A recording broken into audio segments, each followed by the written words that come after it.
All right, so we're going to get started. Thank you all for joining us tonight. We're going to try to go through this as quickly as possible so that we can let you guys get on with your evenings. Here's the agenda. We're going to go through how to use the GoToWebinar question function. Like I said in my email earlier today, we have over 100 participants registered for this webinar. So to make it less confusing, we have it in presentation mode, which means we have muted everyone's phones so that we don't hear any of the background noise and anything like that, so you don't have to worry about muting your phones. I'll explain how to use the question function. This way we can answer any questions that you type in. If we miss any questions, feel free to email me after the webinar and I will be sure to get back to you with your answer. Tonight we'll also go over registration, deadline, procedures, all that fun administrative stuff. We're also going to go over the team assessment form, the qualifiers, some rule highlights. We're going to talk about captains, and then answer any other questions that are not answered during the webinar. I have Natalia Stefan with me here. She's one of the other regional sports directors. She's going to be watching the questions and kind of stepping in and asking any questions that you may have that pertains to the whole group.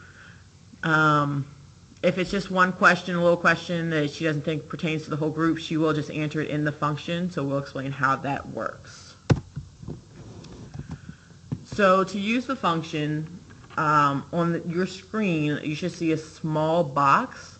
It's a red box with a white arrow, and it most likely in the top right hand corner of the screen. Okay, so if you click that, then the whole panel will open up. Once you open up the panel, you will see a plus mark that says questions. If you open that, then it opens the questions section. In there, you'll see where it says enter a question for staff. You enter the question in there, hit send. Okay, and as you see on the screen, it sends the question.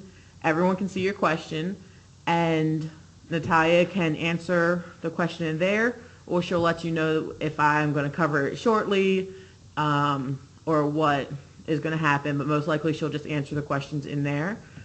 So just keep an eye out on that if you do ask a question. Once you're done your question, if you want to close the control panel, it kind of takes up a lot of space sometimes on the screen. So if you hit the orange box with the white arrow, that will close the control panel to keep it back in the top right hand corner. All right, so we're going to go ahead and get started with the webinar. We're going to move right along, and Natalia will stop me, like I said, with any questions pertaining to anything that I just went over. Some of the deadlines for the 2017 basketball season. So we have the training registration deadline, which is January 26th.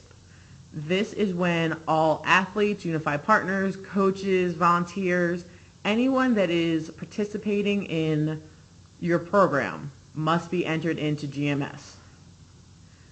This establishes who is eligible to compete at the state basketball tournament.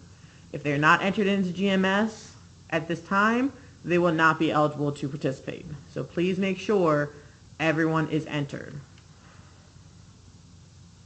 On January 27th, that is when the team assessment forms are due to me. Please make sure you send them directly to myself. Okay, we're going to, just like in the past, I will enter them into GMS into your teams. And this is when the team rosters are set. Once I receive the form, teams are set. You cannot change the teams. Okay, so that's very important.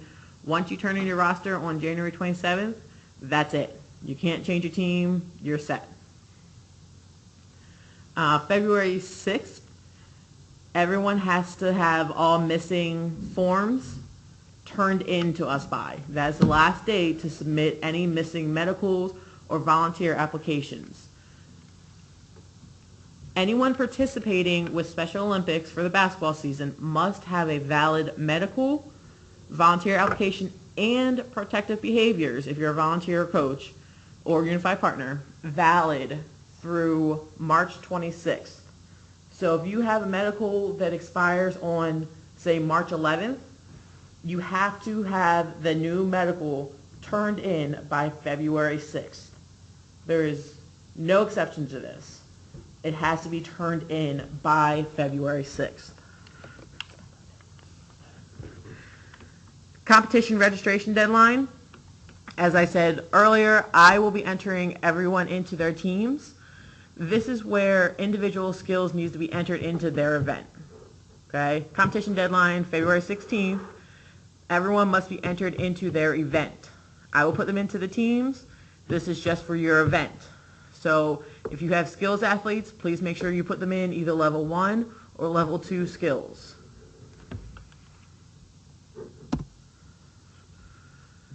Same as with every sport, every season, no matter what.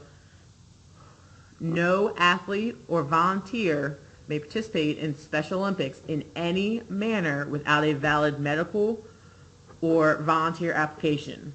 Okay, there is absolutely no exception to this. I'm not going to go through all this. This is all just review. But this is pretty much just saying work with your area leadership to make sure everything is turned in, everything is ready to go before the season starts. Same with this form. It's kind of just going over a couple little things. With the athlete's medical, you have to make sure everything is complete. Make sure everything is filled out, everything is complete, ready to go. Just because a medical is turned in does not mean it is good to go. Okay? Your area leadership needs to work with Rachel Maddock, who is our registration coordinator, to make sure that it is done correctly.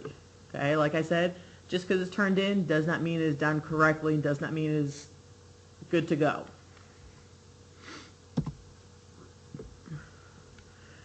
Starting January 1st, this is the new medical form, part of the new medical form. This is just the health history. So if you turn in the old medical form after January 1st, it will not be accepted. Okay? Please make sure that you have this form, the new form, ready to go if an athlete has an expiration date after January 1st. This is just page 2. And don't worry about looking through this so pretty quickly. The slides will be sent out to you, so you'll get a better view of this as well. These forms will be on MySOMD, so if you need it, look on there. If you can't find it on there, Rachel Maddock can help you, who again is our registration coordinator. This is a new part of the medical. It's just the athlete participation waiver. Please make sure this is completed. Signed in all the right places. Make sure everyone is signed. Everything is done properly. For all coaches, you have to have all of this done. So you have to have a Class A volunteer, background check done, protective behaviors, concussion, and the sports certification. All of this is valid for 3 years. All of this must be done by all coaches. In the past, it was just head coaches. It is now all coaches. Again, this is just some more things about volunteers, and it's pretty much all just repeat, so just make sure you read through this again. We do have a new volunteer application as well. We've kind of condensed it a little bit to make it a little easier for you guys. So this is just page 1 of the volunteer application, and this is page 2. It is now 2 pages instead of 3, which makes it a little bit easier. If you have a volunteer, unified partner, mentor, something like that, anything like that, volunteer-wise, they have to have this student/minor reference form filled out. So if they're under the age of 18, this must be included with the volunteer application. Again, this is just review, but any incidences, injuries, or any kind of incidents, damage to the facility, please make sure this form, which is the incident report, is filled out. Okay, you need to keep a copy of this, send a copy to your area director and your regional sports director. Okay, this is very important that this gets completed. We have this on all of our slides, all of our webinars. This is just for the concussion training. All coaches, any coach, must have this completed. You go online, there's 2 different options for you. They're both free. Once you are done and you pass, please send a copy of the certificate to the email there, which is coaches@somd.org. Okay? This has to be done before the season starts. For in-person basketball trainings, we are working to set up some live coaches trainings. I'm in the process of doing that now. If your area would like to host a coaches training, please let me know. Send me an email with the time, date, and location that you would like to have it. If you have a clinician in mind, let me know. I'll let you know if they're okay or not. If you need help getting a clinician, just let me know and I can help you with that as well. As soon as I get the live training set up, I will send out an email with those dates and times.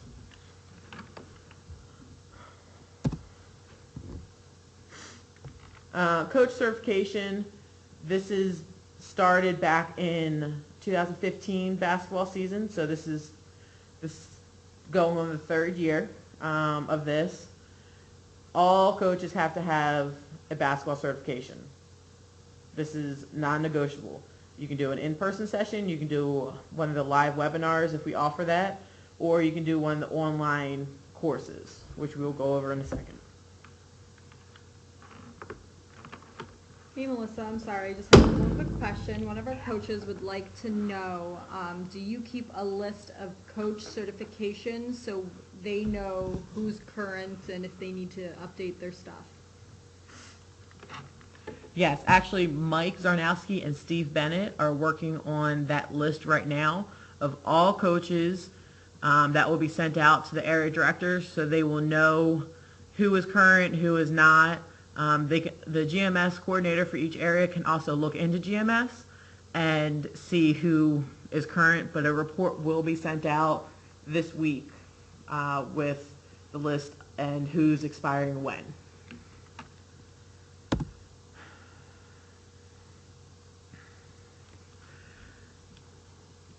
So this is just more about the coaches' trainings. Again, I'm not going to go through this all, but you have to have the coach, you have to have the sports-specific training, as well as the general training, which is coaching Special Olympics athletes or principles of coaching.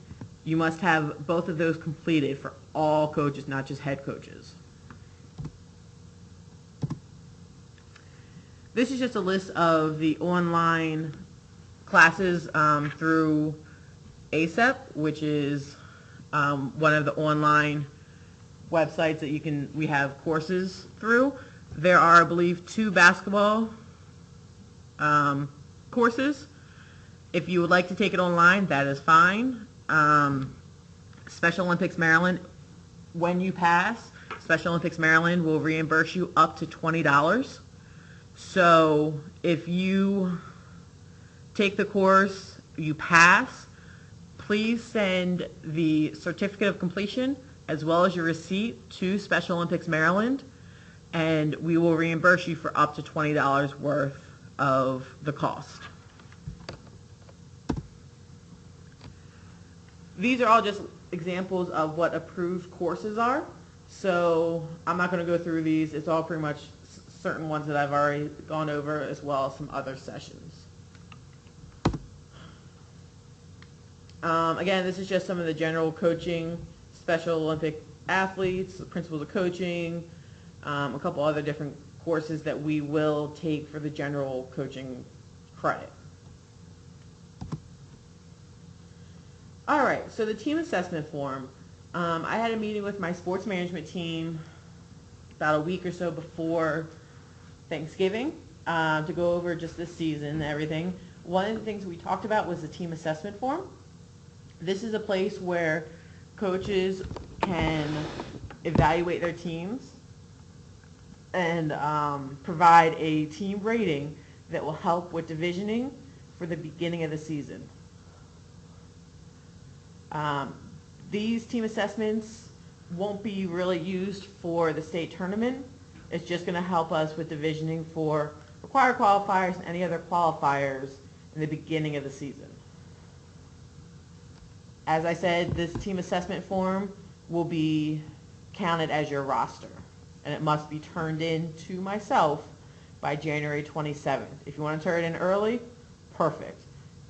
If not, it has to be due to me by January 27th.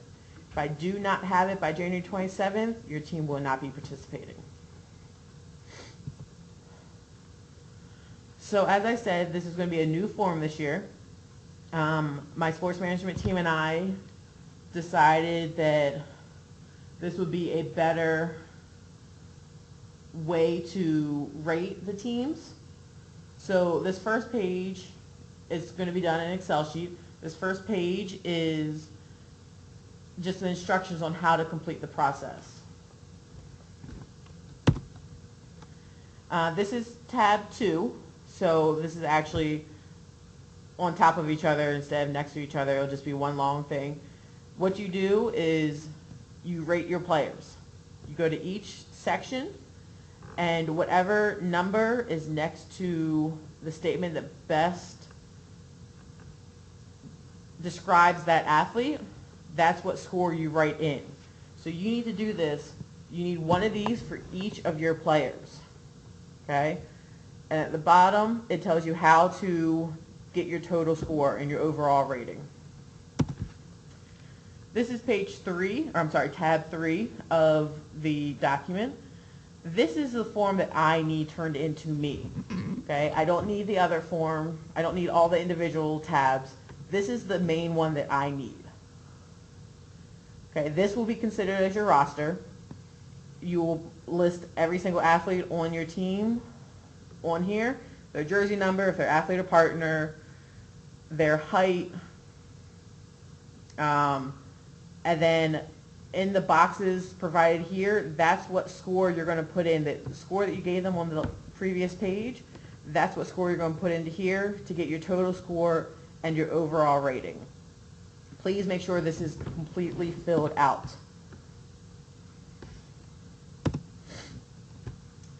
So currently we have a few qualifiers scheduled.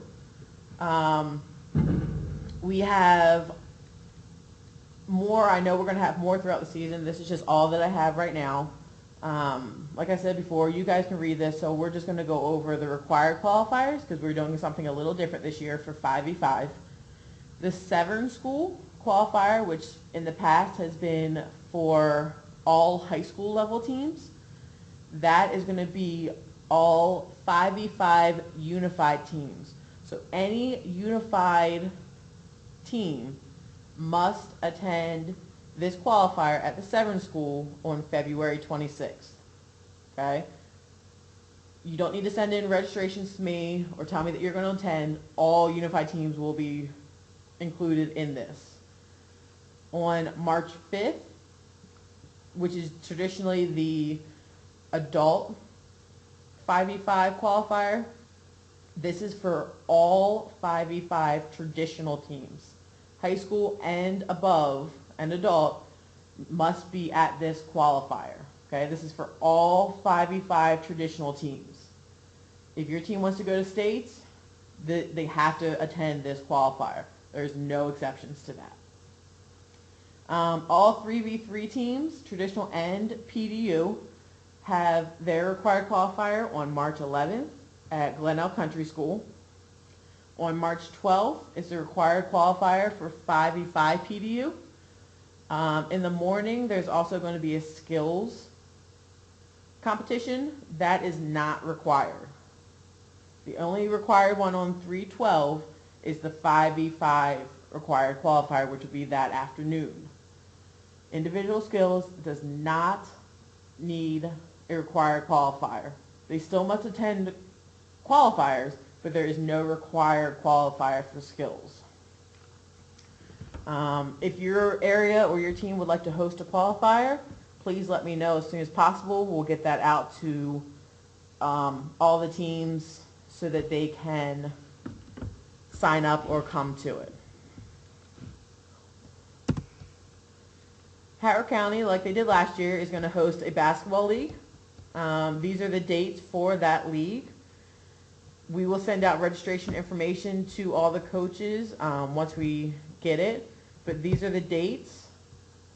All these dates are going to be played at Glenelg Country School in Ellicott City, Maryland. Please make sure you're looking at the right event.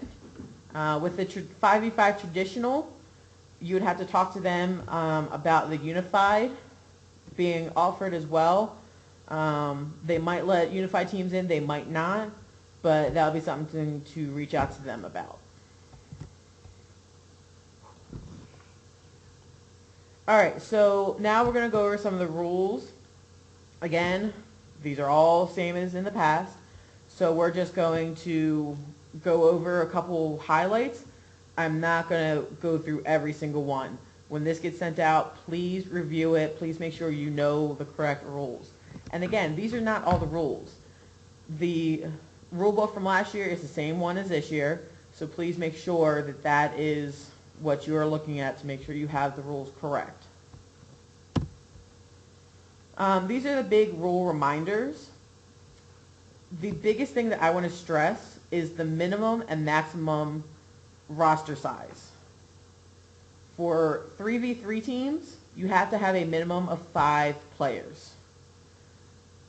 No matter who they are. Mentors, if it's PDU, mentors and athletes, you have to have a minimum of 5. You cannot have less than 5 players.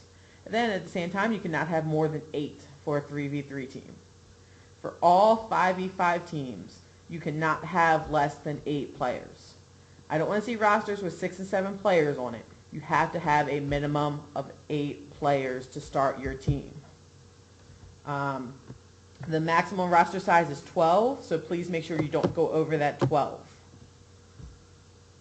Everything else is the same. The start of the game for 3v3 is a coin flip, just like in the past.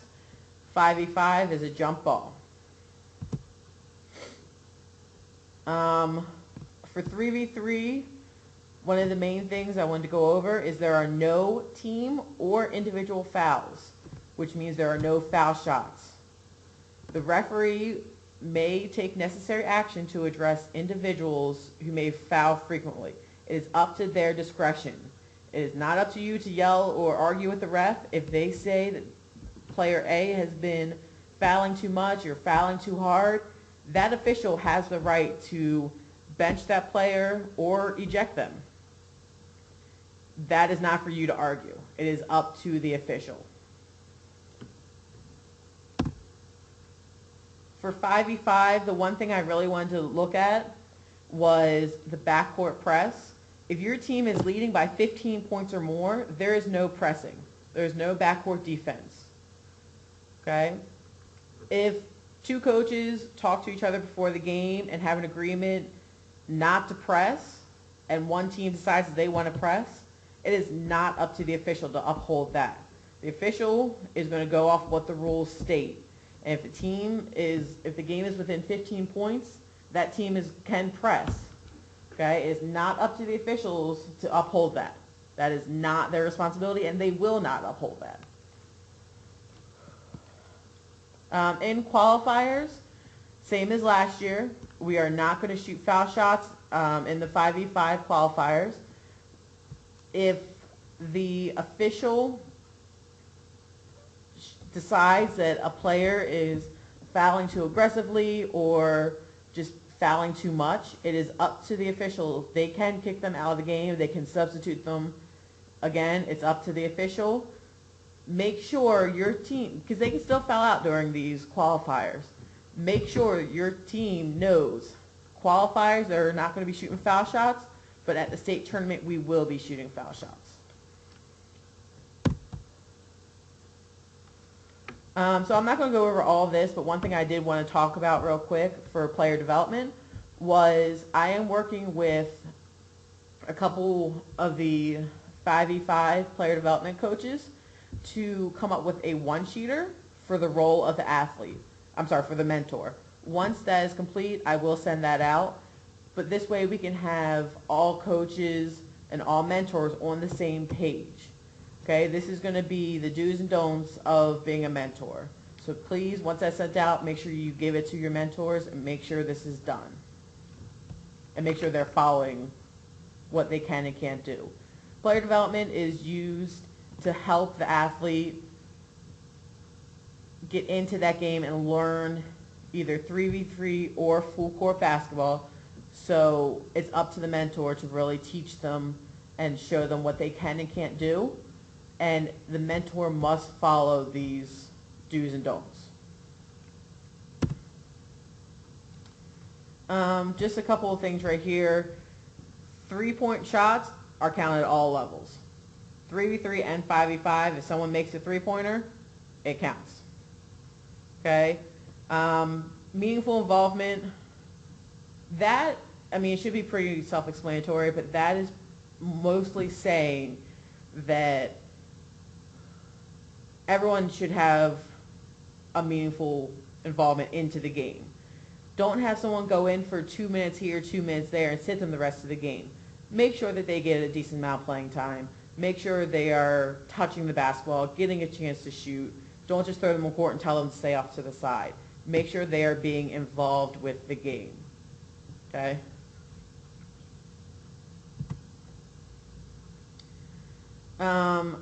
This is something new. Team captains, you might have heard about this. We've been talking about it a little bit. Jason Strimmel, who is our VP of Communication. Jason Strimmel works with our Athlete Leadership Program, which is also known as ALPS. It gives athletes the opportunity to have leadership roles, whether it's going out giving speeches or doing something else in a leadership role. One example is Andy Robillard. He plays 5v5 traditional basketball for Frederick County, but he is also a 3v3 official. So on Saturday of the tournament, Andy comes out, he is an athlete, he comes out and he officiates 3v3 basketball, and then on Sunday, he comes out and plays. So this is a leadership opportunity for Andy to come out and officiate. It's that leadership role. As everyone knows, leadership is important on any team, which is why we would like to recognize captains and so that they have that leadership role on teams. Okay? Basketball, as it's coming up, we encourage all coaches to start developing leaders on your team. I would suggest not having a new captain each game. I mean, that's just kind of common sense. You want to have one leader on the team that is consistent, so it helps the athletes. It's more important to have captains on 3v3 teams because they go up and do the coin toss with the official before the game. But it's also important to have 5v5 captains just to have that leader on and off the court. If you have any more questions about this or you have names of your captains, please email Jason Strimmel. His email is right there.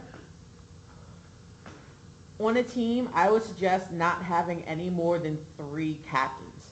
I think 3 is the max you should have. You can definitely have more than 1, but I would not go over 3. All right, so I'm going to ask Natalia to step in, see if there's any more questions that we may have missed or that need some more explanation. Hey, Melissa, one of our coaches would like to know, in the event of inclement weather, what is the ruling on the event when the event gets canceled due to weather, and will it, depending, is there going to be a new date? Most of the time, is it going to be just canceled? What happens? So, as everyone knows, 2 years ago we had a lot of snow and we had to cancel many events. depending on when the event was scheduled for, if we can get another time, then that's what we need to do, and the area will reschedule the qualifier. But depending on the time of the year and the season, that's really, it depends on the time. I can't really give a yes or no answer if we can't really say, oh, well, this got canceled, so we're going to give you credit, but you still had 2 months to get another competition in. As long as you go to the required qualifier, going to having like a home and away series also counts as a qualifier. And just because we say the minimum is 2 qualifiers to go to states, we encourage you to go to as many as you can. We always want to get the competition, the most competition for our athletes. We have another question about meaningful involvement. One of our coaches would like to know who is making the determinations of meaningful involvement during competition. The officials and or site director will make that decision. Another coach may come up and spot it, or the official may spot it and say something to the coaches, but it's up to the official and or site director to make that decision if someone is not being involved properly. All right, well, that seems like all the questions we have. If there's any questions that didn't get answered, please email me and I will get you an answer. We look forward to a great 2017 season. Good luck.